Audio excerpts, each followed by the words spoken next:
Olá, no Alesp em Pauta de hoje vamos falar sobre as ações de incentivo à cultura indígena no estado de São Paulo. E para essa conversa eu recebo Juliana Sangion, que é doutora em multimeios da Unicamp. Seja bem-vinda. Muito obrigada pelo espaço. Também aqui nos nossos estúdios, Lene Munduruku, que é mestranda em educação pela Unicamp. Seja bem-vinda. Muito obrigada, é um prazer estar aqui. Bom, vamos falar um pouquinho então sobre essa questão da educação e da cultura, né? Eu acho que a gente consegue colocar os dois assuntos aqui. Como que a gente pode falar hoje, até a Juliana, em relação à produção, ao que nós temos de cultura a questão indígena? Eu vou falar um pouquinho sobre essa experiência dos últimos anos, né, que me levou para esse universo das tradições culturais indígenas, a conhecer um pouco, porque até um ponto que eu acho que é interessante a gente trazer para a discussão da necessidade que a gente tem de abrir os espaços para inserir mais essa cultura, as tradições indígenas no nosso dia a dia, né, porque elas estão aí. Não é que não existam, né? É que muitas vezes a gente não dá os espaços, não promove essa visibilidade, né? Então, nos últimos anos, eu tive um privilégio que foi ter contato, por meio dos estudantes indígenas que chegaram à Unicamp, a ter contato com diferentes culturas de vários povos. Porque eu acho que isso também, né? E a Lene pode falar um pouquinho também sobre isso. Não é uma cultura indígena, né? A gente tem que destacar que nós temos assim uma diversidade cultural muito rica no Brasil, né? E muito grande. E aí, aos pouquinhos, eu fui tomando pé e me dando conta que eu passei tanto tempo sem ter contato com essas manifestações das tradições ancestrais, indígenas, da cultura, e fui tentando aí dialogar com esses estudantes para que eles me contassem um pouco sobre isso e também para produzir coisas. Então, ao longo dos últimos 5, 6 anos, eu tenho feito algumas coisas em conjunto com esses estudantes indígenas que são de várias partes, né, do Brasil. Lene, conta um pouco essa experiência da universidade e também dessa parte cultural. Bom, inicialmente eu gostaria de falar que eu entrei antes do vestibular da Unicamp, né? Que ele foi implementado em 2018 e aí a primeira turma de ingressantes chegou em 2019, né? Que aí é nesse contexto que a Ju fala, né? Então, eu entrei em 2017, passei pelo processo seletivo convencional, né? 90 questões na primeira fase, 3 dias de prova na segunda fase. Então, assim, um mundo completamente muito mais ferrenho, né? De provas em relação a hoje, por exemplo, ao vestibular indígena, que os estudantes, eles competem entre si, né? Fazem a prova com seus pares, digamos assim. Então, e aí quando eu entrei na Unicamp, eu vou de encontro com a minha própria identidade, né? Porque, né, eu fiz a autodeclaração indígena, então esse foi o meu primeiro momento de percepção étnica, né, mesmo sabendo, porque eu acho que a gente, quando está muito inserido nesse mundo, a gente não se dá conta, né? Então, dentro da universidade, eu comecei a ser confrontada nesse meu pertencimento. E aí, né, usar as penas, que é uma coisa assim super comum para a gente, digamos, né? Essa palavra, assim, ela meio que resume, né, o que eu quero dizer, mas no sentido de, por exemplo, a gente simplesmente chegar e se manifestar do jeito que somos. Só que aí quando a gente é questionado, por que você usa pena, por que você usa essa pintura, por que o genipapo, por que disso ou daqui, do seu sotaque, dos olhos puxados. Então, quando a gente precisa, eu falo a gente assim porque eu acabo incluindo outros estudantes também, né? Então, quando a gente tem que responder esses questionamentos, aí vamos em busca de outras coisas, que foi o meu caso, aí nessa questão da cultura, né? Então, assim, por exemplo, o mais próximo que eu tive na minha concepção indígena, de quando eu era criança, era quando o meu primo ou o padre da minha cidade dizia, né, olha, ela tem carinha de índia, essas coisas assim. Mas aí, no geral, dentro da universidade, a gente já entra com essa questão de somos do mesmo povo, né, somos da mesma região, mas as nossas culturas se manifestam de forma diferente, né? Então existem algumas especificidades que acabam não sendo considerado, a gente só percebe isso no convívio com os diferentes povos, né? Então, assim, a universidade, agora a Unicamp especificamente, ela tem promovido muito isso a partir dos desafios, né? A partir também, não só dos desafios, mas dos encontros, né? Que ela tem promovido enquanto instituição de ensino superior. São quantos alunos? Agora a gente tem 438, né? De 438, aproximadamente 50 etnias. São vários povos, várias línguas diferentes, né, que então são faladas agora no... E há 5 anos, até 2019, a Unicamp tinha quase nenhum estudante. A Lene era uma das únicas estudantes indígenas. Tinha mais alguma? Eu acho que no mapeamento que foi feito, tinha em torno de 40 indígenas que entraram por autodeclaração. Mas aí nessa proximidade que foi causada a partir da aprovação do vestibular indígena, tinha uma outra indígena que estava na pós-graduação, que ela é Guarani, e eu, né, que da Faculdade de Educação, então eu tinha uma proximidade maior com algumas professoras, né, que super aderiram à causa, ou que já faziam parte, né, já falava sobre educação intercultural.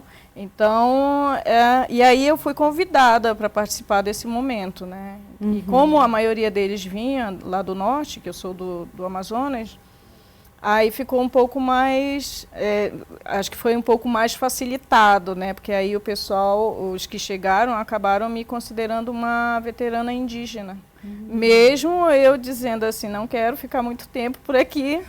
Então, eu fui colocada nesse lugar, né? E hoje tem uma coisa interessante, a Lene foi acolhedora, ela foi uma referência para eles, por isso que é tão importante a questão da representatividade, né, que a gente fala e tem falado tanto em todos os espaços, e inclusive no ensino superior, né? Porque eles viram naquele, acho que momento, como uma referência, né? Olha, ela está aqui e tal, então teve esse papel de acolhimento também. E hoje, como já são mais de 400 estudantes, toda a turma nova que chega, porque tem uma turma nova chegando a cada ano, por meio desse vestibular, né, indígena, já tem essa referência ali, apesar de serem povos diferentes, de culturas e tradições diversas, né? Alguns coincidem porque vêm da mesma região, outros não, e se descobrem ali, poxa, olha só, essa tradição é diferente e tal. Mas existe esse olhar, eu acho, né, tanto para aqueles que são indígenas como os não indígenas. Tanto professores, como funcionários, toda a comunidade acadêmica, a cidade, o estado, né? Tem recebido esses estudantes e é uma troca muito interessante. A Unicamp é a única universidade que tem esse vestibular? Não, no estado de São Paulo, a UFSCar já fazia esse vestibular indígena, no entanto, não ia aplicar a prova tão longe como foi a Unicamp. A Unicamp foi a uma região, uma cidade do Brasil, que é considerado um município com maior população indígena, que é São Gabriel da Cachoeira, no norte, né, no Amazonas, e de onde vem boa parte dos estudantes de Tabatinga, também no Amazonas, né. E aí, há 3 anos, a Unicamp, a UFSCar unificou o ingresso junto com a Unicamp, né. Então, mas acho que a Unicamp começa esse processo tardiamente, né, por força do movimento indígena, mas que está se consolidando. Está melhorando, né? Eu acho que a gente não pode desconsiderar os desafios, né? Porque havia todo um movimento lá no tempo da UFSCar, quando ela ia aplicar o vestibular lá em Manaus, né? Porque não chegou. O diferencial da Unicamp é que ela foi, né, em São Gabriel da Cachoeira, foi em Tabatinga, né, que é fronteira. Ambos lugares são fronteiras, né?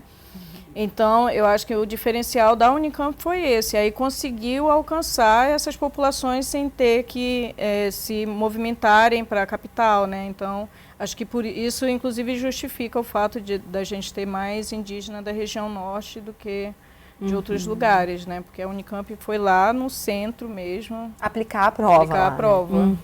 Então... E daí, Lene, você comentou que entrou na universidade, na Unicamp, antes desse vestibular direcionado, então, para os povos indígenas.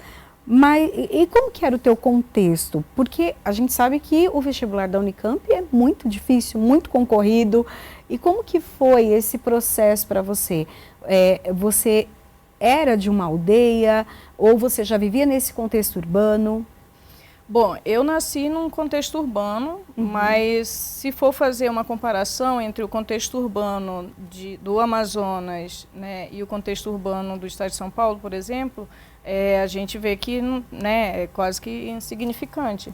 Então, assim, eu nasci numa cidade no Rio Negro, que fica próximo de Manaus, e aí depois de um tempo eu vim para São Paulo, né, conheci uma pessoa, me relacionei, tive 2 filhos, mas assim, foi uma relação curta, mas eu continuei, né, quando eu decidi voltar a estudar, eu já tinha 2 crianças pequenas, e aí eu só era mãe, então fui ser mãe e estudante, e no cursinho popular que eu fiz lá em Limeira, que eu morava em Limeira, eu conheci a Unicamp, porque a princípio a minha única ideia era me preparar para fazer um vestibular, né, o Enem, na verdade, e ingressar em alguma universidade. Tanto é que na época eu fui aprovada para UFSCar.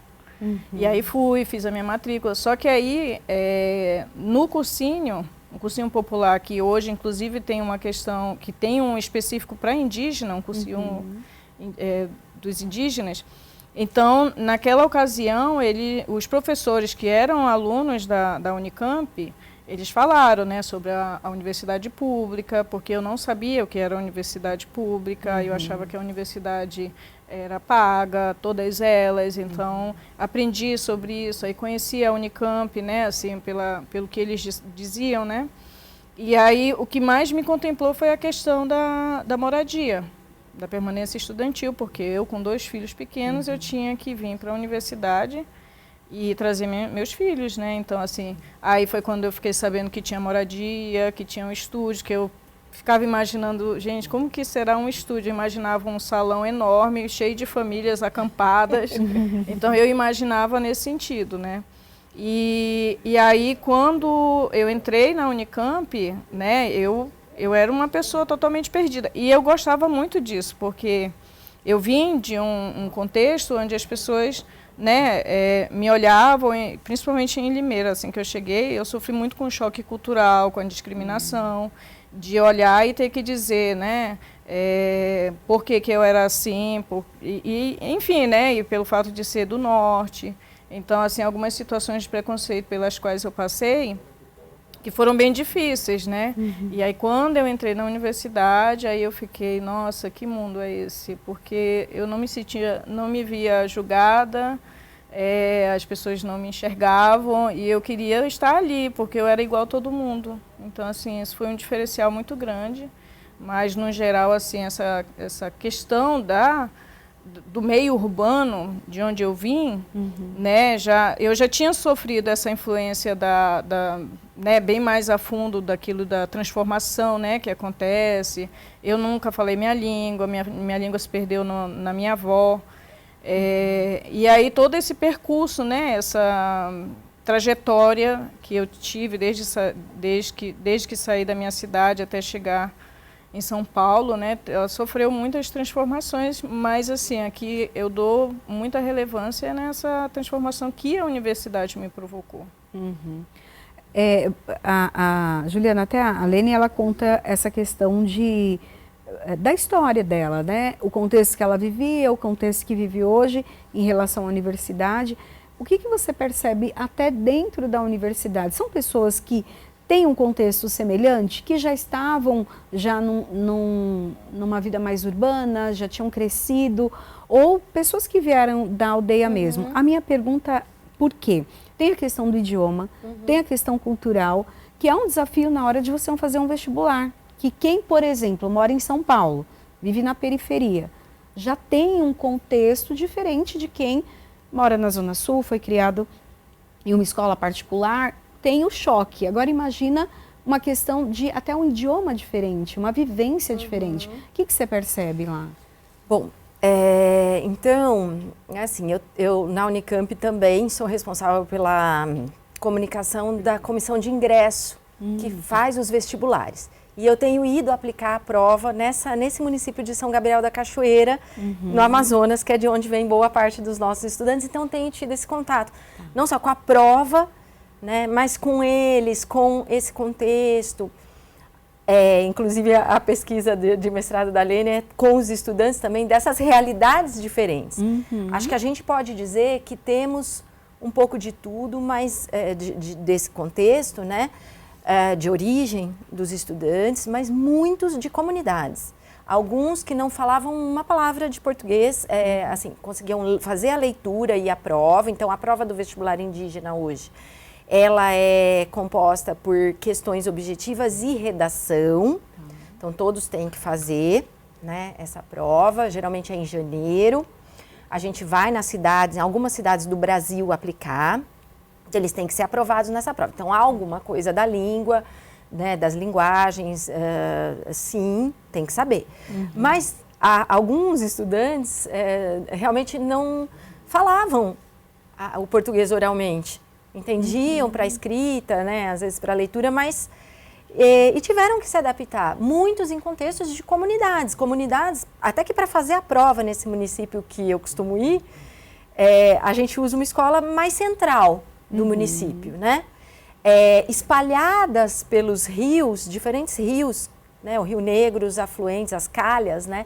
Tem inúmeras comunidades indígenas que eles precisam ir para o município fazer a prova e se deslocam dias em canoa, em voadeira, em barcos, dias para chegar. São comunidades distantes. Então, eles têm a educação indígena lá e muito da sua cultura indígena preservada, né?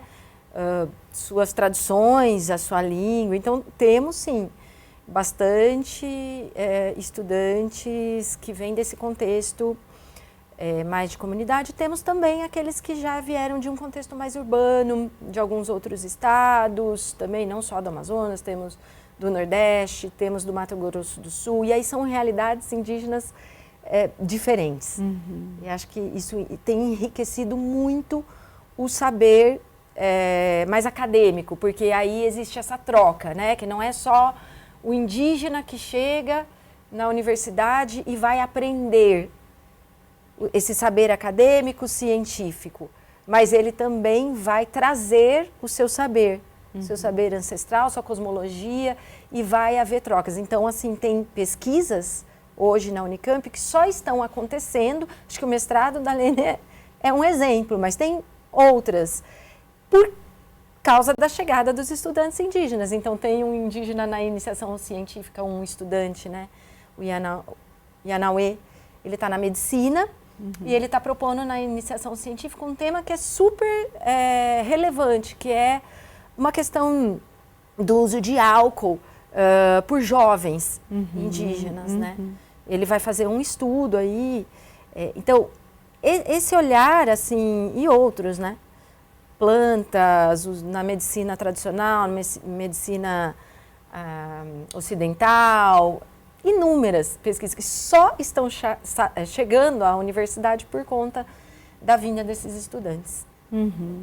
E para vocês, né, ter toda essa diversidade, então línguas diferentes, né, não são idiomas, são idiomas. Idiomas mesmo? São a gente idiomas. pode chamar assim? Pode chamar então, de idiomas diferentes, culturas diferentes, porque somos quando muda já de um estado para o outro, isso já tem uma diferença. Como que é esse contexto dentro da universidade, essa troca? Porque a universidade tem essa riqueza, né, de juntar pessoas diferentes, de diferentes lugares, e tem essa troca bacana. Como que é para você? Eu acredito assim que essa transformação ela é inerente a esse convívio, né?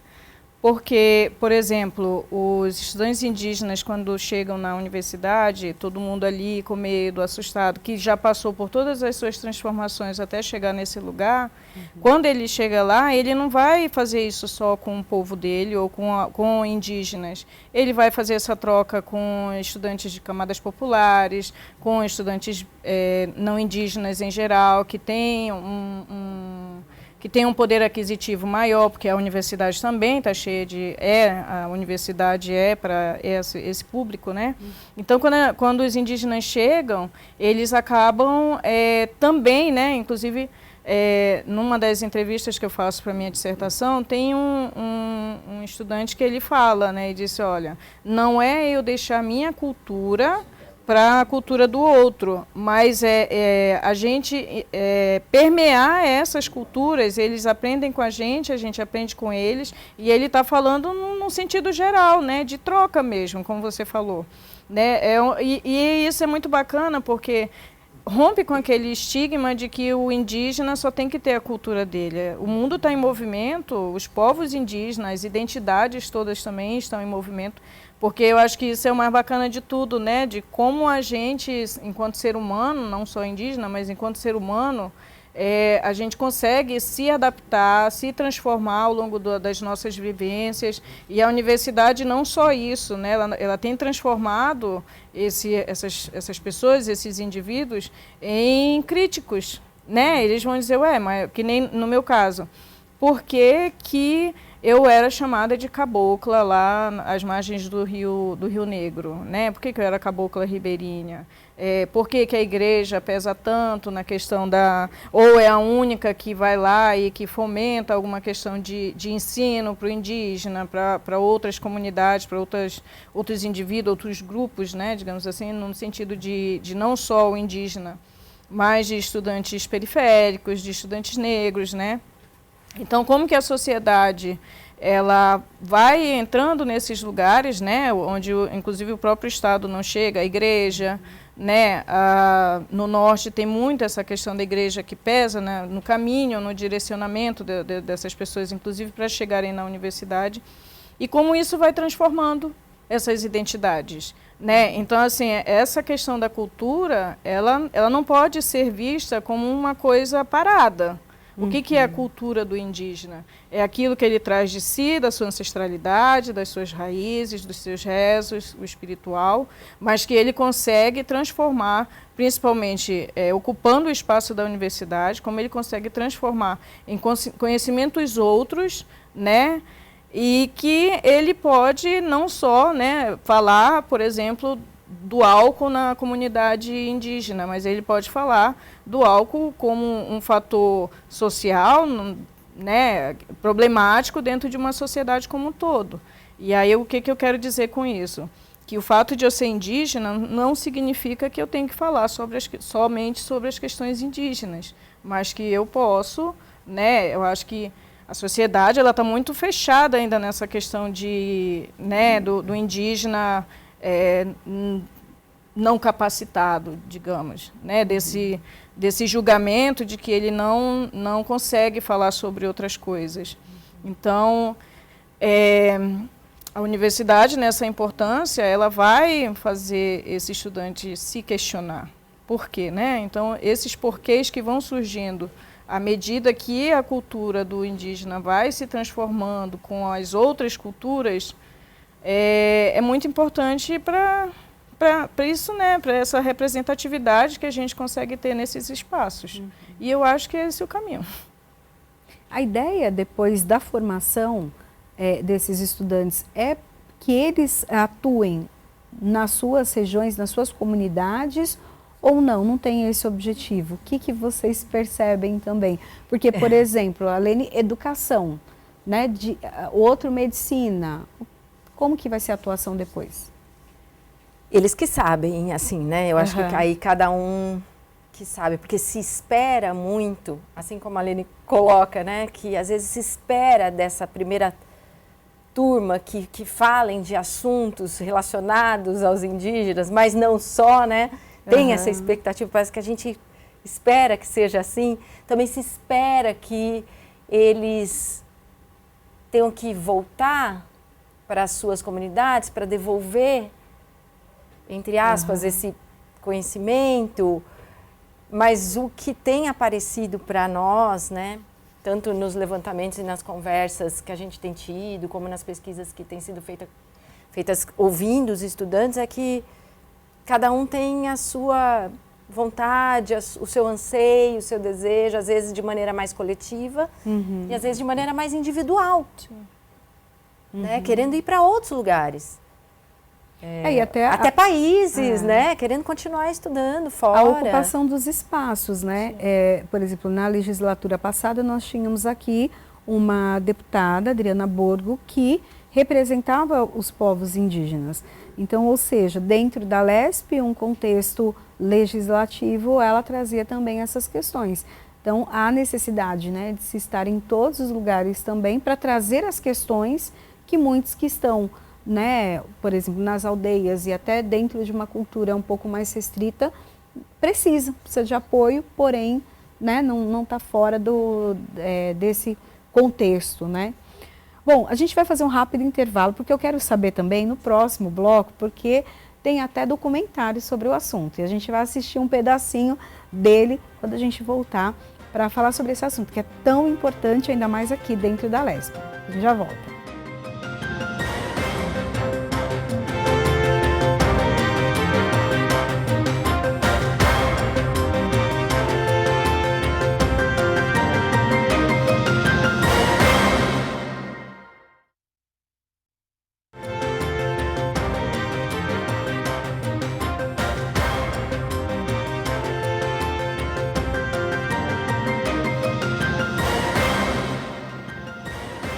Estamos de volta com a LESP em Pauta, hoje falando sobre a cultura indígena. Eu recebo aqui nos nossos estúdios Juliana Sangion, que é doutora em multimeios da Unicamp, e também Lene Munduruku, que é mestranda em educação também pela Unicamp. Bom, Lene, conta um pouquinho para a gente esse processo. Você passou no vestibular, passou em pedagogia, fez o curso, a Unicamp, ela tem essa visão, então, mais de pesquisa. Me fala um pouco das suas pesquisas. Bom, eu me formei em pedagogia na Unicamp e aí eu consegui, né, porque tudo é uma questão de tempo também e o tempo ali não para. Então, eu consegui passar pelo processo seletivo do mestrado e durante a graduação eu fiz uma pesquisa de iniciação científica, que foi dentro da Faculdade de Educação mesmo. E aí, nesse momento, a pesquisa era sobre os estudantes indígenas, mas para falar sobre as emoções, né? Então, assim, o que influenciava, o que essas emoções influenciavam na permanência, ficar ou voltar para as comunidades, o que tinha feito para esses estudantes escolherem um ensino superior tão distante e tudo mais. Então, e foi um trabalho assim que rendeu, né, meu TCC, e que deixou várias coisas assim inacabadas, né? E aí, então, depois eu segui no mestrado já para falar sobre mim mesma, que foi o meu encontro, né, com as minhas raízes. Então, o tema da minha pesquisa é, por exemplo, Outros Como Eu Chegando, que é uma etnografia, né, sobre essa questão da experiência dos indígenas. E como se trata de etnografia, não tinha como fazer só eles, né? Inclusive, isso foi um problema no início que eu encontrei, que eu fiquei assim, como é que eu vou fazer uma pesquisa com os meus pares sem confundir aquilo que é deles e o que é meu? E aí entra na questão, né, da sociologia da educação, com alguns autores que falam sobre essa questão de você fazer a sua objetivação, né, enquanto pessoa dentro do espaço que é pesquisado, né? E aí eu comecei a encontrar algumas questões que me levaram para um caminho, né, das experiências dos estudantes indígenas. Só que desde o início, quando eu entrei, como eu era uma das poucas, eu me situei dentro de um grupo de mulheres negras, né, mães. Então, assim, a gente criou uma rede de apoio e era esse o lugar que eu ocupava. Apesar delas dizerem, minha amiga índia, né, índia sempre entre aspas. E nesse lugar, quando eu comecei a fazer a minha pesquisa, que entendi o meu lugar enquanto indígena, aí eu acho que eu não tinha como eu falar sobre a experiência do estudante indígena sem também falar da experiência dos estudantes de camadas populares. Porque eu ocupei os dois lugares. Né? Eu era mulher parda, mãe solo, enfrentando todas as outras questões, né, que uma mulher no ensino superior ou uma mulher no dia a dia enfrenta. Então, assim, eu ocupei esses dois lugares. E aí, junto com a minha orientadora, a gente foi encontrando uma bibliografia que falasse sobre os estudantes vulnerabilizados, né, das camadas populares, aproximando os estudantes indígenas. Primeiro, para a gente não entrar nessa questão de que o indígena, né, só passa a ter sofrimento quando sai de suas aldeias. Acho que essa exotização do ser indígena contribui muito com o preconceito, com a exclusão, né, e aí com o próprio racismo. Então, quando a gente entende que essa questão do sofrimento, essa dificuldade dentro do ensino superior é uma questão anterior ao ingresso deles, eu acredito que a gente consegue dar um olhar diferenciado para esses desafios, né? Porque há sofrimento, mas também há muita oportunidade, há muitos ganhos, né? Inclusive, quando o indígena entra nesse conflito entre coletivo e individual, né, que isso apareceu também na pesquisa de iniciação científica. Ele decide, né, como a Ju falou, ele decide para onde ele quer ir. Porque a gente está muito acostumado nessa questão do coletivo indígena, e quando se fala em povos indígenas, se fala das suas coletividades, certo, isso é legítimo, mas dentro disso também tem um interesse individual. Né? Nas minhas pesquisas, nas minhas entrevistas, eu consegui ver, por exemplo, que tem estudantes que dizem, eu vim para cá porque a Unicamp é a segunda na América Latina, e aí também tem a questão de eu posso ir para qualquer lugar que eu achar que onde tiver emprego, por exemplo.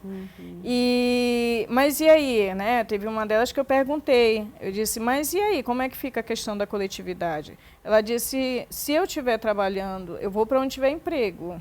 Se eu estiver tendo uma vida boa, eu estou pensando também na minha coletividade, que é a minha família. Então, assim, tem o sentido macro, tem o micro. Então, tudo isso, né, faz parte dessa concepção, né, dessa composição do que é o indígena, né? E isso é bem interessante porque isso não acontece só com o indígena. Nas camadas populares, por exemplo, da experiência de estudantes negros no ensino superior, muitos deles também chegam com essa intenção. Eu venho, vou fazer ensino superior porque na minha casa, na minha comunidade, está faltando médico, está faltando farmácia, está faltando professor. Então, a gente vê que isso é uma questão assim muito maior, né? Muito mais complexa. E aí entra nisso, né? São coisas muito parecidas, muito próximas. É claro que o estudante indígena enfrenta dificuldade com a língua. É claro que ele vem de um lugar onde a educação básica é muito mais defasada do que em relação às periferias do estado de São Paulo, por exemplo. E ainda tem a questão da mobilidade, né? Por exemplo, a Unicamp, as pessoas vão vir para a Unicamp porque é uma universidade que só tem para os lados de cá, não tem lá. Né? Como a gente conversou várias vezes, a UFAM ela é uma universidade muito boa no coração da Amazônia, mas que ela não tem um olhar que a Unicamp tem, por exemplo, em relação aos estudantes indígenas. Né? E a maioria deles vem faz essa migração, né, o que a gente chama de diáspora indígena, que é um movimento que tem acontecido e cada ano ficado mais forte, né, por conta da Unicamp. Aí Campinas acaba se tornando um centro com uma quantidade enorme de indígenas em contexto urbano. E aí, né, os estudantes estão ali com as suas famílias, né, se adaptando, ensinando e aprendendo essa relação de trocas, né, que faz parte desse movimento da cultura. Juliana, e como fica a questão da evasão escolar? Porque a gente sabe que muitas pessoas ingressam na universidade, pessoas de camadas sociais, né, que têm dificuldades e não conseguem se manter na universidade, seja pelo ritmo dela ou pela questão econômica mesmo, de se manter dentro de uma universidade. No caso dos indígenas, como acontece? Bem, para a universidade promover a inclusão, ela necessariamente tem que ter uma política de permanência estudantil sólida. Não adianta a gente ir aplicar o vestibular no Mato Grosso, no Amazonas, no Pará, que a Unicamp foi recentemente, né, passou a ter como lugar de provas também Santarém, se não tivermos uma política de permanência para receber esses estudantes e para que eles se sintam confortáveis socioeconomicamente em ficar numa cidade que é distante, porque aí tem essa questão de ver pouco a família, então você está mais vulnerável, né? Principalmente esses que moram em outros estados muito distantes, tem essa questão dessa vulnerabilidade emocional também, né? Desse deslocamento geográfico e tudo mais. Então, permanência estudantil tem que existir. Eu acho que no caso, né, da Unicamp, que eu acho que é o que dá para falar um pouquinho mais, nós avançamos e ainda estamos aprendendo bastante, né, cada dia mais, a como avançar e seguir consolidando as políticas de permanência. Então, o estudante indígena que chega hoje, ele tem acesso à moradia estudantil, passa por, enfim, avaliação socioeconômica, mas ele vai ter ali uma avaliação para ter as bolsas em valor de dinheiro, né, assim, uma bolsa mesmo em dinheiro, tem acesso ao bandejão e algumas outras coisas garantidas, né, alguns aspectos garantidos. Isso é o mínimo. Porque a Unicamp é uma universidade de ensino praticamente integral, em que você se dedica ao estudo, à pesquisa, e aí não tem como ter uma ocupação, né? Trabalhar um meio período, aí tem as bolsas de trabalho que você dedica algumas horas e pode ter esse valor, né? Isso é muito importante. Acho que todas as universidades que quiserem fazer inclusão têm que pensar em política de permanência. E eu estava lembrando aqui de um episódio, quando a primeira turma de estudantes indígenas chegou, eles fizeram uma reivindicação de farinha no bandejão.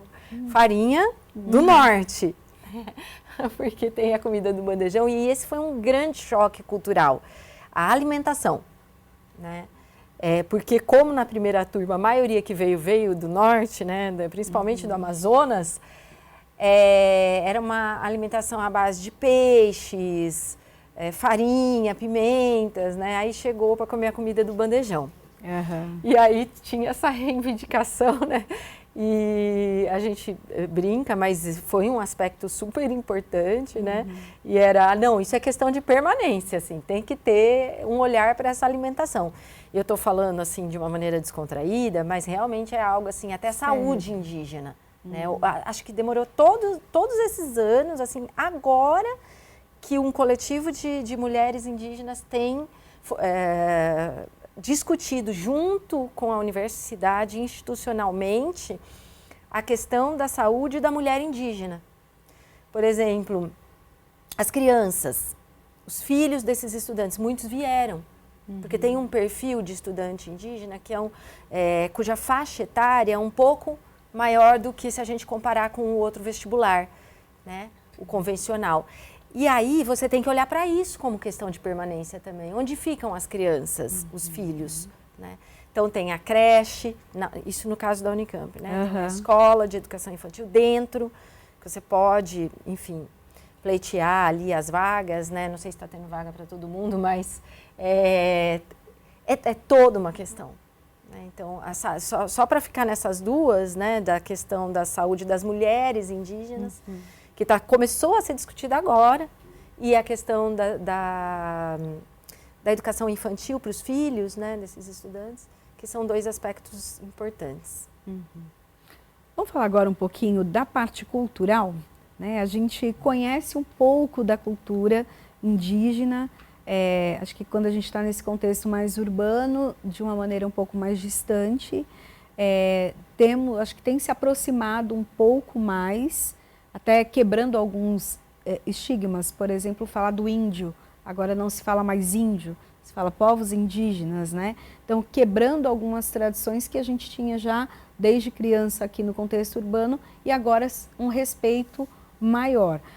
Aí surge um documentário, né? Você produziu um documentário, conta pra gente um pouco dessa produção artística.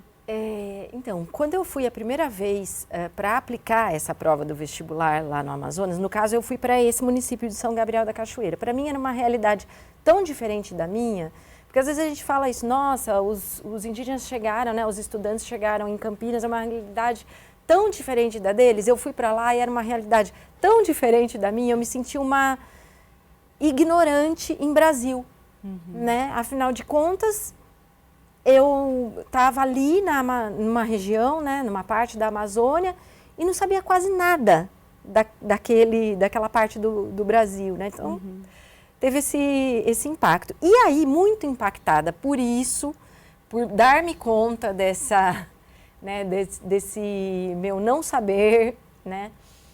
E como eu sou dessa área do audiovisual e sou professora disso, eu pensei, nossa, eu não vou só vir até aqui, tão longe, né, da minha casa, do meu lugar, e para aplicar essa prova eu gostaria de fazer um registro imagético, documental. Aí eu lancei esse desafio para o pessoal, lá para os estudantes que estavam fazendo, então, o primeiro vestibular, né, se eles topavam, e a gente fez essa produção, que é um documentário que mostra aquela primeira turma, então, pensando o que seria a Unicamp, com esse desejo de vir estudar fora, né, que é um desejo de tantos de nós.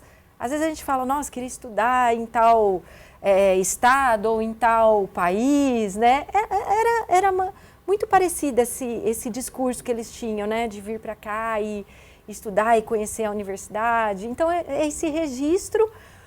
E aí, assim, a história do documentário é que alguns passaram, outros não, porque eu fiz antes da prova ser aplicada. E aí, depois, eu terminei com a chegada deles na Unicamp, meses depois. Então, alguns, a gente só descobre no final do filme, né? Alguns foram aprovados, outros não. E é um pouco essa história. A gente vai assistir um trechinho agora. Vamos conhecer um pouquinho desse trabalho e depois saber até onde acessar, né, o conteúdo completo. Vamos ver um pouquinho. Boas-vindas, professores, missionários da educação, trazendo paz e alegria, somos frutos da sua missão. Boas-vindas, professores, missionários da educação, trazendo paz e alegria, somos frutos da sua missão. Da Unicamp, vem para São Gabriel da Cachoeira. Qual é o propósito da Unicamp estar em São Gabriel da Cachoeira, na região mais indígena do Brasil, né? 90% dos indígenas do Brasil.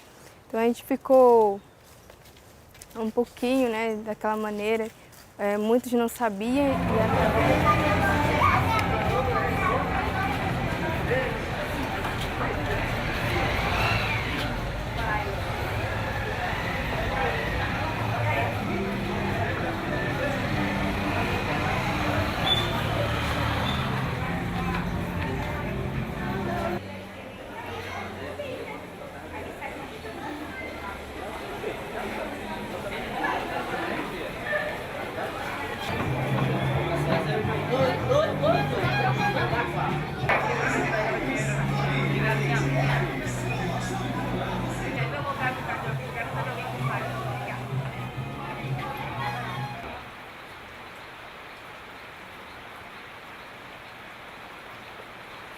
luta começa há praticamente mais de 30 anos,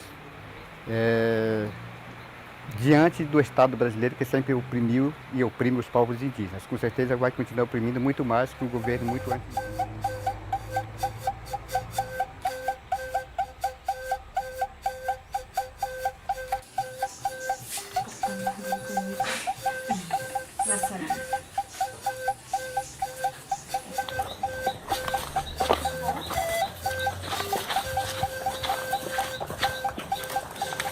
Me disse assim, né?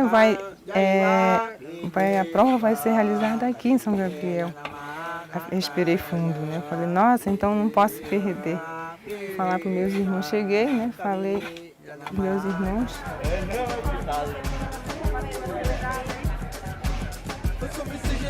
Alienígena, eu tenho sangue amazônico indígena, soprando de direito aborígena, porque aqui nosso plano se mistura, estudo parichara, louco macuxiara, banho de rio é bom.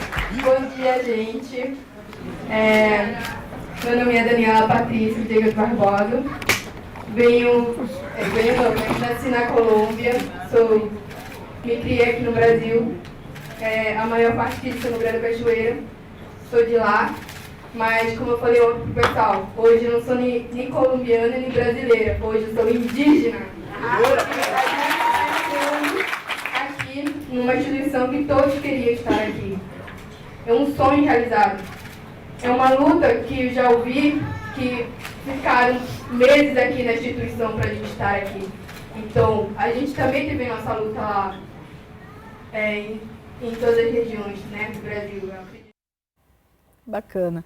Juliana, você acabou percebendo também que as ansiedades, os anseios são semelhantes de todos, né? Essa questão do sonho, da vontade de ir para uma universidade tão grande, tão representativa, né? Eu escutando ela falar, um adolescente, Jovens, né? Um né? jovem convencional que está aqui estudando nas escolas da capital, por exemplo. É o mesmo sonho, né? Claro, contextos diferentes, mas o sonho é sonho. Quando eles chegaram, mobilizou bastante a imprensa, por exemplo. Né?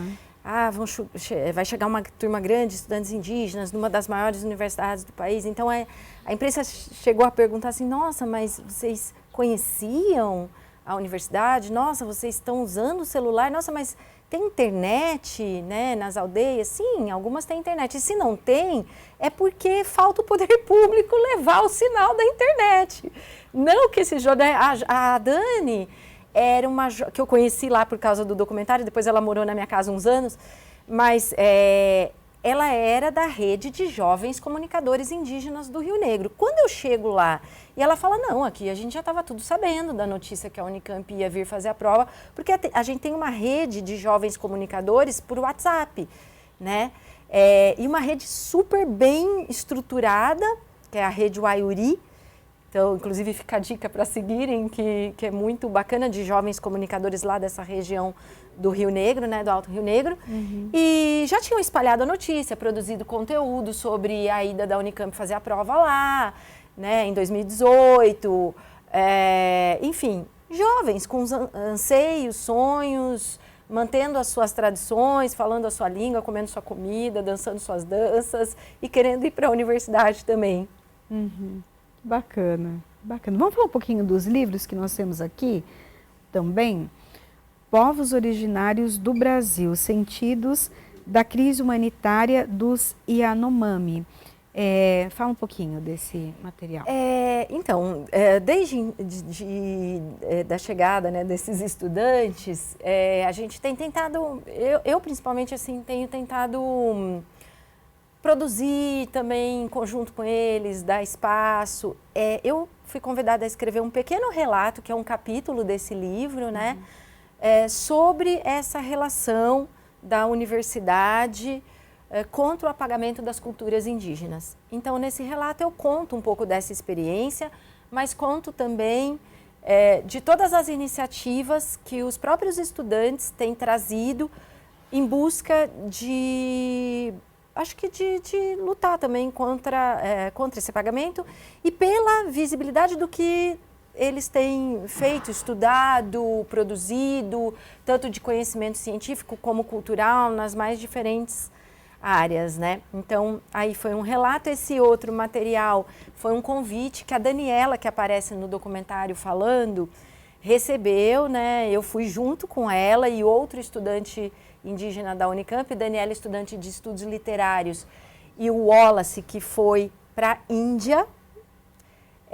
contar dessa experiência da universidade, do vestibular indígena, enfim, dessa troca de saberes na Índia, porque lá eles têm um grande evento tribal, lá eles usam esse termo tribo, né, para diferentes povos, etnias. Eles foram contar dessa experiência, né? Ele do estado de São Paulo, né? Interior de São Paulo, ela da Amazônia, lá do Amazonas, 2 estudantes de cursos diferentes, com interesses diferentes e que foram para a Índia contar. E depois teve um fruto, que foi um convite para a Daniela escrever junto comigo, também um capítulo contando sobre a importância das mulheres indígenas nesse contexto contemporâneo do Brasil. Lideranças mulheres indígenas, né? Aqui na LESP, inclusive, nós temos um projeto de lei, que é do deputado Enio Tato, 1347 de 2023, que institui o Programa Estadual de Aprendizagem Indígena no estado de São Paulo, né? Então, para incentivo ainda maior, porque a gente percebe, então, que essa foi uma iniciativa da universidade, não do governo, né? Assim, não de uma política pública. O que você acha disso, de ter uma política pública que incentive a questão do aprendizado, tanto da questão da educação em si, convencional, quanto da cultura mesmo, e também nós que não estamos tão próximos a essa cultura, entendermos também um pouco melhor? Bom, eu acho que é tarde, né? Mas que está acontecendo. Então, a gente precisa reconhecer isso não só a partir da chegada dos indígenas, porque a gente vê, né, que, por exemplo, o estado de São Paulo, acredito que mais Campinas é um lugar onde tem muitos indígenas em contexto urbano, né? No estado de São Paulo, a gente sabe que tem algumas aldeias e esse incentivo, ele como eu falei, né, ele chega tarde, mas ele está chegando. E eu acho que seria muito bom se ele fosse feito de indígenas para indígenas, de pessoas que passam por isso, não feito pelo outro, pelo não indígena, uma pessoa que nunca foi numa aldeia, uma pessoa que nunca entrou numa escola de ensino básico. Porque essas políticas, elas não atingem só os indígenas. Eu acredito muito que ela também funciona na questão dos estudantes periféricos, dos estudantes negros.